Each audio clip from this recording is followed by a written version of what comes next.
So I think this Tikshna represents that. Tikshna Arthano intelligence anta, if I'm not mistaken. So especially ಹೆಣ್ಮಕ್ಳಿಗೆ like your daughter over here. So nandu, sorry? Dishani. So Dishani ತರ ಹೆಣ್ಮಕ್ಳಿಗೆ they are my target audience. That ಈ ತರ ಈ ತರ ಚಿಕ್ಕ ಮಕ್ಕಳಿಗೆ come on stage. ನಮಗೆ ಒಂದು ಸೂಪರ್ ಹೀರೋ ಅಂದ್ರೆ ನಾವು ಯಾವಾಗ ಸ್ಪೈಡರ್ ಮ್ಯಾನ್, ಸೂಪರ್ ಮ್ಯಾನ್ ಏನೋ ಒಂದು ಅನ್ಕೊಂತೀವಿ. So for girls like her, come Dishani, for girls like her we need representation. Like ದಿಶಾನಿಗೆ ಯಾರು ಸೂಪರ್ ಹೀರೋ ಆಗ್ಬೋದು ಅಂತ.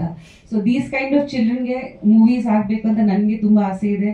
ಮಕ್ಕಳು ನೋಡಿ ಸ್ಫೂರ್ತಿ ಪಡೋದು, ಒಂದು ಮಾದರಿಯಾಗಿ ತಗೊಳ್ಳೋದು ಕ್ಯಾರೆಕ್ಟರ್ಸ್ ನಾವು ಸಿನಿಮಾದಲ್ಲಿ ರೆಪ್ರೆಸೆಂಟ್ ಮಾಡಬೇಕು. ಬಿಕಾಸ್ ಇತ್ತೀಚೆಗೆ ತುಂಬ ಮೂವೀಸಲ್ಲಿ ಹೆಚ್ಚಾಗಿ ನಾವು ವೈಲೆನ್ಸ್ ತೋರಿಸ್ತೀವಿ, ಹೆಚ್ಚಾಗಿ ನಾವು ಬೇರೆ ರೀತಿ ಅಡಲ್ಟ್ ಕಾಂಟೆಂಟ್ ಕೂಡ ಬರುತ್ತೆ.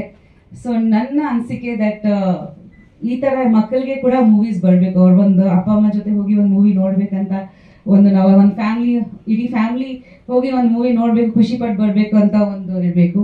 ಆಲ್ರೆಡಿ ನಿಮ್ಗೆ ಎಲ್ಲರಿಗೂ ಗೊತ್ತಿದೆ ದಟ್ ಒಂದು ಜನರೇಷನ್ಗೆ ಲಾಟ್ ಆಫ್ ಇಮೋಷನಲ್ ಇನ್ಸ್ಟೆಬಿಲಿಟಿ ಆಗ್ತಿದೆ. There is a lot of